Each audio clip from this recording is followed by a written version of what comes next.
پر حملہ کرنا ہے. تھوڑا سا محمد بن قاسم کی عمر تو اس وقت بہت چھوٹی تھی، 17 سال کی عمر تھی، اتنی بڑی ذمہ داری ان کو کیسے سونپ دی گئی؟ سر لاجک ہے آپ کی بات میں، ایک وزن ہے کہ ایک اتنی چھوٹی سی عمر پر اتنی بڑی رسپانسبلٹی ڈالنا بھی ایک قسم کا نیگیٹو پوائنٹ تھا. لیکن محمد بن قاسم کو اس دور میں وہ مہارتیں سکھائی گئی تھی کہ جو اس دور کے بڑے بڑے جو فلاسفر یا بڑے بڑے جو جنگجو تھے، سپہ سالار، ان کے پاس.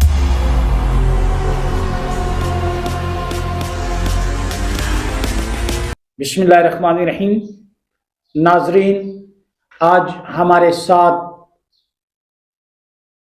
اپنی یونیورسٹی کے اسٹوڈیو کے اندر محترم جناب رب نواز صاحب، جو کہ ماسٹر آف پاک اسٹڈی، ماسٹر آف ہسٹری اور ایم فل ہسٹری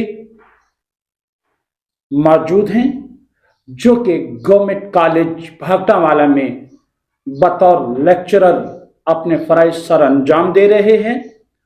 ہماری خوش قسمتی کہ اپنے ناظرین کو ان کی مفید گفتگو، ان کے نالج اور ان کے فہم و ادراک کے متعلق آگاہی دینے کا شرف حاصل ہو رہا ہے. اس کے ساتھ میرے دوسرے مہمان میرے پاس بیٹھے ہوئے محترم جناب تصور عباس صاحب، جو کہ انٹرنیشنل اسٹڈیز کے اندر ماسٹر کیا ہوا ہے، سپیریئر کالج کے اندر ایز اے پروفیسر کام کر رہے ہیں. اس سے قبل ریڈر کالج کوٹ مومن میں بطور پروفیسر کام کرتے رہے ہیں. آج انشاءاللہ ان دونوں صاحبان کی گفتگو سے ہم بہت زیادہ فائدہ حاصل کریں گے. تو اپنی ابتدا کرنے سے قبل میں آپ سب ساتھیوں کو یہ ریکویسٹ کروں گا کہ آج کی ویڈیو آپ کے علم، آپ کے نالج میں بے پناہ اضافہ کرے گی انشاءاللہ. تو رب نواز صاحب، میرا آپ سے پہلا کوشچن یہ ہے کہ اسلام سے قبل سندھ کی جو صورتحال تھی وہ کیا تھی؟ بیسیکلی آج ہم نے جو اپنی یونیورسٹی کے پلیٹ فارم پر جو ہم نے ٹاپک ڈیسائیڈ کیا ہے اکارڈنگ ٹو PPSC، تو ہم نے اس ٹاپک کو اس حساب سے کیا ہے: سندھ، محمد بن قاسم اور راجہ دائر، ان کا آپس میں کنیکشنزم کیا تھا اور کیسے مسلمان یہاں پر آئے. تو جب یہاں پر بیسیکلی جو مسلمانوں کا ڈائریکٹ یہاں پر آنا سٹارٹ ہوا نا، وہ حضرت عمر کے دور میں سٹارٹ ہو گیا تھا. 644 میں پہلا مسلمان برصغیر میں آ گیا تھا، لیکن وہ ایک انڈیویجول تھا، اس نے اس خطے پر کوئی اس سے زیادہ کوئی امپیکٹ نہیں ڈالے. تو بیسیکلی جب مسلمان ہمارا جو ٹاپک ہے وہ بیسیکلی سر ہم نے محمد بن قاسم کو لنک کرنا ہے. تو اس سے پہلے جو برصغیر یا ہم سندھ کی بات کرتے ہیں تو یہ ایک بہت وسیع عریض علاقہ تھا، اور یہاں پر ایک رائے سلطنت تھی، اس کی حکومت تھی، جس نے یہاں پر کافی عرصہ حکومت کی. آلموسٹ اس نے 489 سے 632 تک حکومت کی. یہ ایک بہت لمبا پیریڈ تھا، جس پیریڈ میں یہاں پر رائے جو حکمران تھے انہوں نے حکومت کی. تو یہ ایک بہت وسیع عریض علاقہ تھا. تو یہاں پر اتنی بڑی سلطنت کو گرانا مسلمانوں کے لیے ایک چیلنج تھا، لیکن آہستہ آہستہ مسلمانوں نے یہاں پر آنا سٹارٹ کیا اور قدم بڑھتے گئے. سر جیسے کہ سر ہم سندھ کے بارے میں بات کر رہے ہیں، تو یہاں پر ایک چچ قبیلے کا بڑا ذکر آتا ہے. تو تھوڑا سا اس پہ روشنی ڈالیں کہ چچ دور کا آغاز کیسے ہوا تھا اور یہ کیسے اختتام پذیر ہوا تھا. بیسیکلی نا یہاں پر ششی، میں نے آپ کو بتایا وہ حکمران تھے. تو یہ چچ آپ نے نام بولا، یہ اس کا وزیر تھا. تو جب آخری سلطنت کی آخری دور تھا تو جو چچ تھا، رائے ششی تھا، وہ بیمار پڑا. تو جو چچ تھا نا، اس کی بیوی کے ساتھ ایک اچھے تعلقات یا اچھے مناسب نہیں تھے. اس کی ڈیتھ کے بعد اس نے اس کی بیوی، اس کا نام جو رانی تھا، اس کے ساتھ شادی کر لی. اس کے بعد اس نے یہاں پر چچ سلطنت کی بنیاد رکھی. سر جیسے کہ ہم بات کر رہے ہیں سندھ کے بارے میں، سر یہاں پہ راجہ دیر کو ہم بالکل اگنور نہیں کر سکتے. بالکل سر نہیں کر تو سکتے. راجہ دیر کا نام انتہائی مشہور ہے اس چیز میں. تھوڑا سا راجہ دیر کے بارے میں بتائیں کہ یہ کون تھا اور کیسے اس نے یہاں پہ حکومت کا افتتاح کیا. سر جو اب ہم نے نا ڈیوائیڈ کیا ہے، دو فیز ہم نے ٹچ کیے ہیں. پہلے ہمارا ششی دور تھا، اور دوسرا ہم نے جو ٹچ کیا ہے وہ چچ دور تھا. ٹھیک ہے، ایک بدھ مت کا پیروکار تھا سر، اور دوسرا وہ تھا برہمن تھا. ٹھیک ہے، جو چچ تھا. ٹھیک ہے، تو جو چچ کا دور حکومت تھا بیسیکلی یہ سر 632 سے لے کر 671 تک رہا. تو اس کے دو بیٹے تھے، ایک دھر سینا تھا اور ایک راجہ دہر تھا. جب اس کی وفات ہوئی تو سلطنت دو حصوں میں بٹ گئی.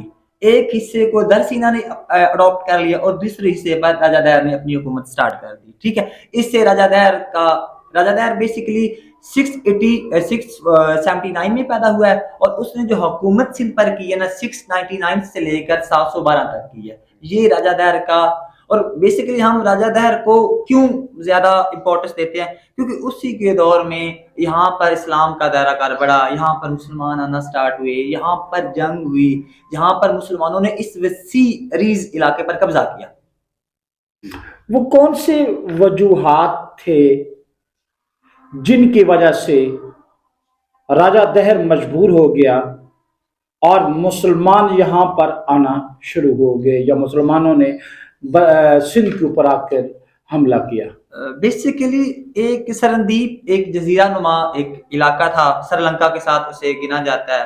تو وہاں کے بادشاہ نے نا کچھ حجاج اکرام کو یا حاجی اکرام کو نا بھیجا عراق.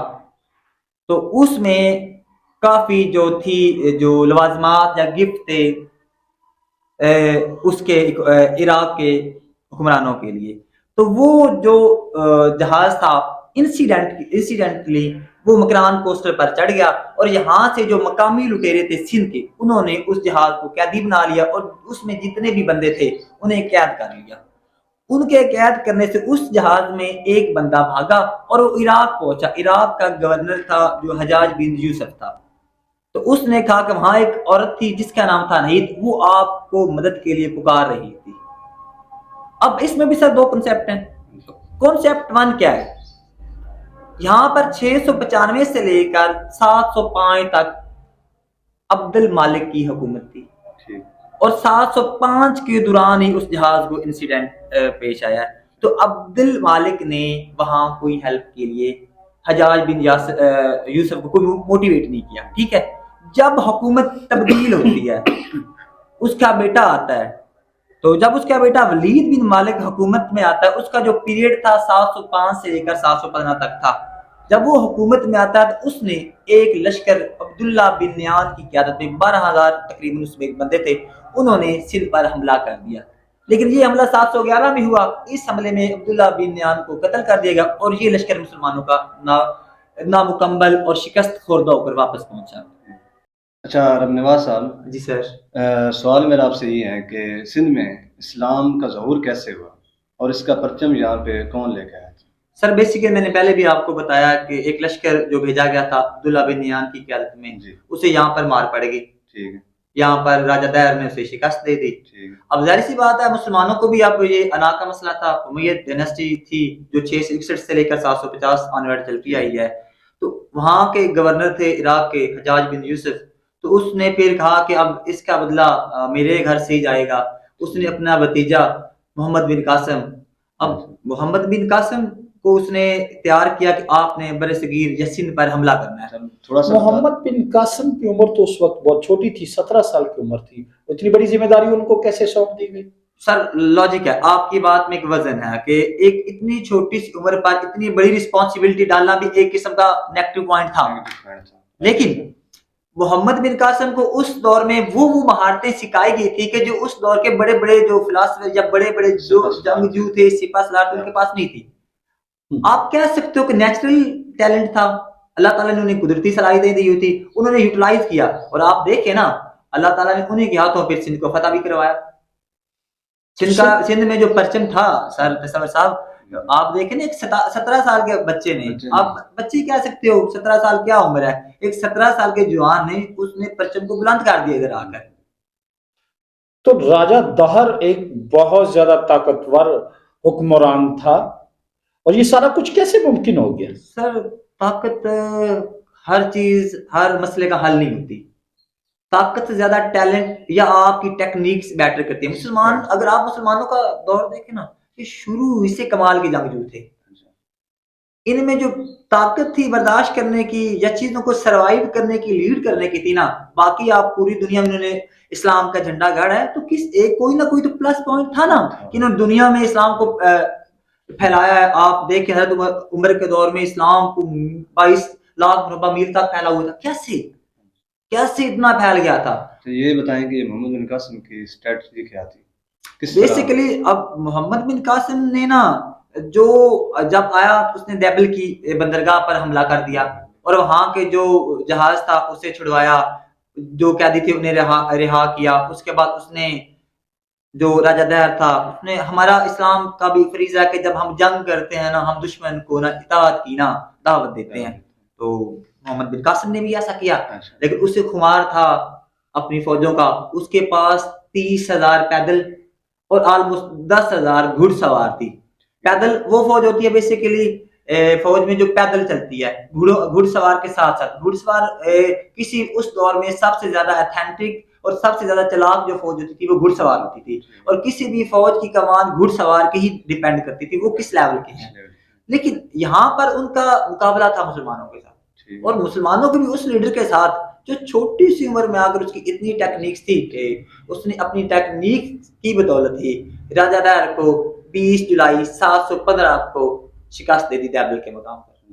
اچھا، محمد بن قاسم نے اس سارے حملے کے اندر کوئی خاص مشینری یا کوئی خاص چیز استعمال کی تھی، یا صرف شمشیر اور نیزے کی بنیاد پر یہ سارا کچھ کیا تھا؟ سر بیسیکلی مشینری تو ہم نہیں کہہ سکتے، اس میں دو وجوہات ہیں. ہم یہاں پر اوپر سے آئے تھے، انویڈرز تھے، ہم نے یہاں پر حملہ کیا ہوا تھا، ہم سمندر پار سے آئے ہوئے تھے. سیدھی سی بات ہے، یہ تو کنسیپٹ ہی نہیں ہے نا آپ اپنے ساتھ کوئی اتنی بھاری مشینری کوئی لے آئیں.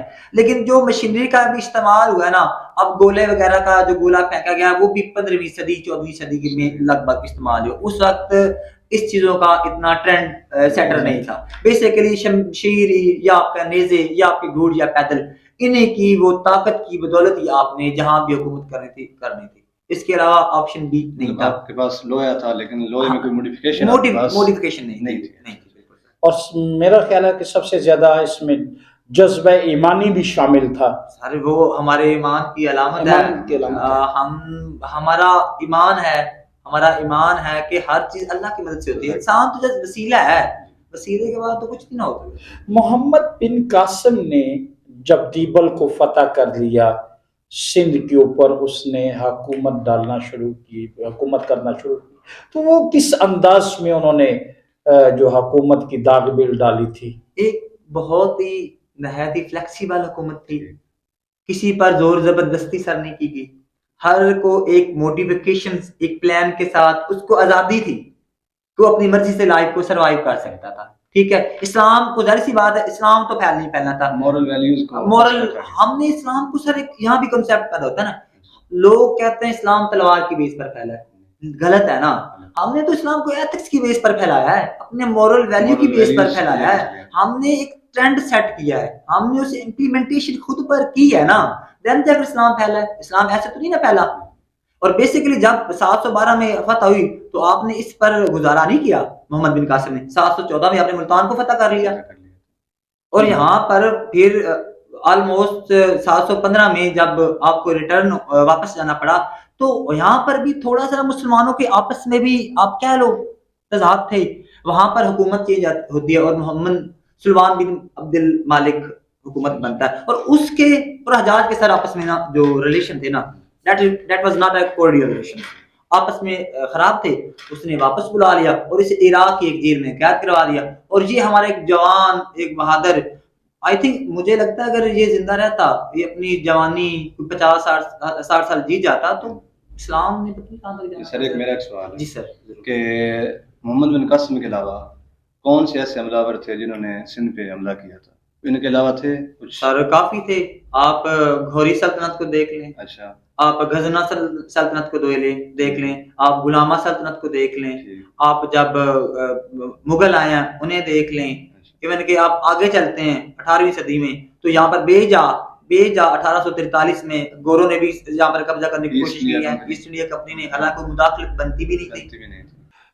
رب نواز صاحب, جس وقت سلمان بن عبد المالک نے محمد بن قاسم کو واپس بصرہ, کوفہ, عراق بلوایا تھا دارالخلافہ کے اندر, تو اس وقت یہاں کے مقامی لوگ اور آپ کی فوج کے جو چیدہ جرنیل تھے انہوں نے آپ کو نہ جانے کا مشورہ دیا تھا, تو اس کے باوجود محمد بن قاسم کیوں واپس چلے گئے؟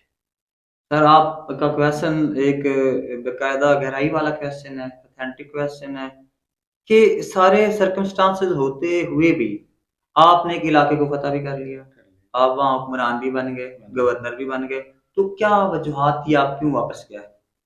سر بیسیکلی نا ہمارے اسلام میں نا جو خلافت ہے نا اسے بہت مقدس ریٹ کیا جاتا ہے, اور جو خلیفہ ہوتا ہے نا وہ کل ہوتا ہے, آپ نے اس کا حکم نہیں ماننا ہوتا ہے, اللہ کا نائب, اللہ کا نائب آپ کاؤنٹ کرتے ہو خلیفہ کو. اب یہ خلافت کیسے بنی؟ ایک تو یہ بھی کویشچن تھا کہ نبی پاک صلی اللہ علیہ وسلم کے بعد خلافت کیسے اسٹیبل ہوئی. تو آپ کا وصال آپ کو پتہ ہے 632 میں ہوتا ہے. یہ تھا وہ دور تھا جو ایلیفینٹ ایئر کے حساب سے چلتا آ رہا ہے. آپ نے مدینہ کے بعد ایک ہجری کیلنڈر بھی سٹارٹ کیا تھا, وہ اس میں 11 ہجری بنتا ہے, ٹھیک ہے. اس کے بعد 11 سے 13 ہجری حضرت ابو بکر صدیق, 632 سے 634 تک حضرت ابو بکر صدیق. میں دونوں ویز سے سر اس کو کور کرنے کی کوشش کروں تاکہ آپ کو کانسیپٹ سمجھ آ جائے کہ خلافت کا کانسیپٹ کہاں سے آیا. تو خلافت اس وقت حضرت ابو بکر صدیق کو ملی کیونکہ وہ ایک سب سے بوڑھے بھی تھے, اور اس اکارڈنگ ٹو سچویشن تو ایک اشارہ جو ہم کاؤنٹ کرتے ہیں کہ آپ کی علالت کے دور میں امامت کروائی گئی, ایلیجیبل تھے, ہاں مطلب آپ نے امامت کروائی دی. تو اس کے بعد سیکنڈ خلیفہ ہمارے آتے ہیں حضرت عمر فاروق. یہ وہ خلیفہ تھے جنہوں نے اسلام کو نا لیول بہت آگے تک لے کر گئے, 634 سے لے کر 644 تک. ادھر دوسری سائڈ پر ہجری میں آ جائیں 13 ہجری سے 23 ہجری تک, یہاں آپ کا ڈاک سسٹم بنتا ہے, یہاں آپ کا پولیس سسٹم بنتا ہے, یہاں آپ کے جیل خانے بنتے ہیں. آپ 644 میں برصغیر میں آپ کا بندہ جاتا ہے, آپ کی جو 22 لاکھ تک سلطنت بڑھ جاتی ہے. مطلب اسلام موجودہ جو کرنٹ سارا نظام ہاں, ہے یہ اسلام علیہ السلام کے دور سے اسلام بہت آگے تھا. اسلام کو ایک لیول آپ کا ایک بیان تھا کہ اگر عمر کے دور میں اگر ایک کتا بھی تجلا فرات کے کنارے مر گیا تو اس کا بھی میں جواب دے گا. آپ کاؤنٹ کر سکتے ہو نا لیول حکومت کا تھا. اس کے بعد حضرت عثمان جن کے عقد میں 2 بیٹیاں تھی حضرت محمد صلی اللہ علیہ وسلم کی, وہ 644 سے لے کر 656 تک آتے ہیں. ادھر سے آپ نے کنسیپٹ کلیئر کرنا ہے, وہ 23 سے 35 ہجری تک آتے ہیں, ٹھیک ہے. ان کا دور بھی ایک خاصا دور تھا, لیکن ایٹ دا اینڈ نا جب ان کی شہادت ہوئی ہے وہ ایک معمہ بنا ہے. اس نے اسلام کو اور کوفہ مکہ مدینہ میں اتنا خوف پھیلا دیا تھا نا, تو وہاں اتنا خوف تھا نا کہ آپ اندازہ نہیں لگا سکتے کہ 3 دن آپ کی میت پڑی رہی تھی. جی اکارڈنگ ٹو میں اس حوالے سے بات کروں جو ریسرچر نے بکس میں مینشن کیا, یہ میری باتیں نہیں ہے, یہ ریسرچر کی بات ہے. سیدھی سی بات ہے, میں اس کو یہ کہوں کہ میں نے مختلف رائٹرز کو پڑھا ہے اور اپنی آبزرویشنز کے سامنے آپ کو یہ سٹوریز بتا رہا ہوں. اس کے بعد حضرت علی کا دور شروع ہوتا ہے جو ہمارے آخری خلیفہ تھے. تھوڑا سا ناظرین کو گائیڈ کر دیں, جو حضرت عمر علیہ السلام نے فنون بنائے تھے, ہاں جی, ابھی یورپ میں عمر لا کے نام سے جانے جاتے ہیں, وہ کیا تھے؟ تھوڑا سا اگر آپ ان پہ روشنی ڈال دیں. سر آپ دیکھیں نا جتنے بھی آپ لاز چیک کرتے ہیں ڈاک لاز, آپ دیکھیں نا یہ تو ایشیا میں آپ 1853 میں باقاعدہ ڈاک کا نظام آیا تھا, 1853 میں آیا تھا. تو وہاں پولیس کا جو نظام یہاں پیچھے اچھے طریقے سے اسٹیبل ہوا تھا. آپ اندازہ لگا سکتے ہیں 640-42 میں وہاں اسٹیبل ہو گیا تھا. بہت بہتر طریقے سے ہو گیا تھا, ہاں بہت بہتر طریقے سے تھا. اور آپ دیکھ لیں کہ 22 لاکھ مرحبا میل تک سلطنت تھی, اس میں یہ آپ کے یورپین بھی آ جاتے ہیں, اس میں آپ کے یہ ایسٹرن ویسٹرن بھی آ جاتے ہیں, اس میں کچھ آپ کے ایشیا کے بھی آ جاتے ہیں. اب ایک چھوٹی سی ایگزامپل دیتا ہوں, جو سلطنت عثمانیہ آل اباؤٹ نو اباؤٹ سلطنت عثمانیہ کیا تھی.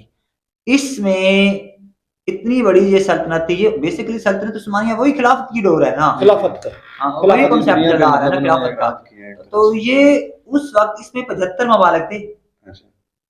اور اس میں 61 ممالک ایسے تھے جو ڈائریکٹ کنٹرول میں تھے, اور 14 ممالک انڈائریکٹ کنٹرول میں تھے.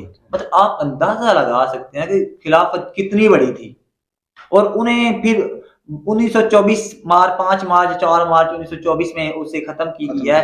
تو کتنا اس سے وہ سعودی عربیہ, عراق, ایران, یہ ساری سلطنت عثمانیہ کی پیداوار ہیں, اس کے علاوہ کچھ نہیں ان کے بارے میں. حضرت علی 556 سے لے کر 561 تک, ادھر 35 سے 40 تک. اس کے بعد حضرت حسین کا بھی کچھ 1 منتھ کا جو پیریڈ تھا وہ چلتا ہے. تو اس کے بعد یہاں پر خلافت بنو امیہ کی ڈور رکھی جاتی ہے, یا ڈائناسٹی سلطنت آپ جو بھی کہیں رکھی جاتی ہے, وہ 750 تک چلتی ہے سر. اس کے بعد آتے ہیں یہاں پر عباسیڈ. عباسیڈ کے بھی ایک حصے کو گولڈن پیریڈ کہا جاتا ہے, 750 سے لے کر 850 تک. یہاں ہارون الرشید, ان کو ایک وہ آرٹ, آرکیٹیکچر, ہیلتھ میں بہت لیول کو مانا جاتا تھا. آپ کو 1200 اس سلطنت کو 1258 میں منگولوں کی وجہ سے زوال ہوا. تو یہ کچھ خلافت تھی. تو اب خلافت کا جو تھا نا, آپ اندازہ لگا لیں کہ جو ہمارا سٹارٹ میں سلطنت غلامہ تھی, وہ بھی خطبہ انہی کا بڑھاتے تھے سٹارٹ میں. تو آپ دیکھ لیں حکومت انہوں نے کیا ہے, کنٹرول انہوں نے کیا ہے. آپ دیکھیں نا پہلے 1206 سے لے کر 1526 تک 320 سال بنتے ہیں, ٹھیک ہے. یہاں پر سلطان کا ایک ٹائٹل تھا, بادشاہ تو مغلوں نے دیا ہے, سلطان کس میں مشہور ہے, ہماری خلافت میں مشہور ہے نا. تو خلافت ایک مقدس تھا, آپ اسے ڈینائی نہیں کر سکتے تھے. آپ نے محمد بن قاسم نے واپس جانا ہی جانا تھا, کیونکہ آپ کے لیڈر کا, کیونکہ آپ کو پتا ہے کہ ہمارے قرآن پاک میں بھی ہے, یا رشاد باری تعالیٰ بھی ہے, نبی پاک صلی اللہ علیہ وسلم کا فرمان ہے کہ جو وقت کا حکمران ہوتا ہے نا, آپ کی اطاعت کرنا فرض ہوتا ہے. اللہ کی اطاعت کرو, اللہ کے رسول کی اطاعت کرو, اور حاکم وقت کی اطاعت کرو. شرف نواز صاحب, جو محمد بن قاسم آئے اس کے بعد چلے گئے, جی, اس کے بعد اسلام کا سندھ پہ کیا اثر ہوا؟ اسلام چل نکلا. اچھا. آپ کو پتہ ہے ہسٹری میں جو سندھ کو ایک بہت مخصوص اور پیارا ٹائٹل دیا گیا, باب الاسلام. باب الاسلام کا میننگ اسلام کا دروازہ, انٹرنس گیٹ. اس گیٹ کے تھرو اسلام یہاں آیا تھا, اور وہ اسلام ایسا آیا, آپ دیکھ لیں 22-24 کروڑ ہم ہیں, انڈیا میں 30-35 کروڑ انڈیا میں ہیں. اب ایشیا میں دیکھا جائے تو مسلمان تو آپ دیکھیں نا, اس دنیا میں 3 بڑے مذہب ہیں. سب سے عیسائیت نمبر 1 پر ہے, اسلام دوسرے نمبر پر ہے. ہندوازم کا یہاں یلغاز تھا, ہندوستان ہندوؤں کا استان, وہاں آپ انہیں آپ نے وچار کر 2nd نمبر پر آپ ایگزسٹ کر رہے ہو. کچھ تو بات ہے نا. تو سر یہ تھا آج کا جو میں نے اس سلسلے میں. بہت زیادہ رب نواز صاحب, بہت زیادہ شکریہ آپ کا. یہ تھے ہمارے مہمان جناب رب نواز صاحب اور تصور عباس صاحب, جو آج ہمیں سندھ کے اندر اسلام کے پرچم کی سربلندی کے حوالے سے, اسلامی قوانین کے اعتبار سے, سندھ کی ہسٹری کے اعتبار سے ہمیں بتا رہے تھے. انشاءاللہ اگلا جو پروگرام ہوگا ہمارا وہ یہیں سے شروع ہوگا, اور کوئی اور ٹاپک لے کر ہم جناب کی خدمت میں حاضر ہوں گے. تب تک کے لیے اجازت, اپنے میزبان اور مہمانان کو اجازت دیجیے. اللہ حافظ. اللہ حافظ.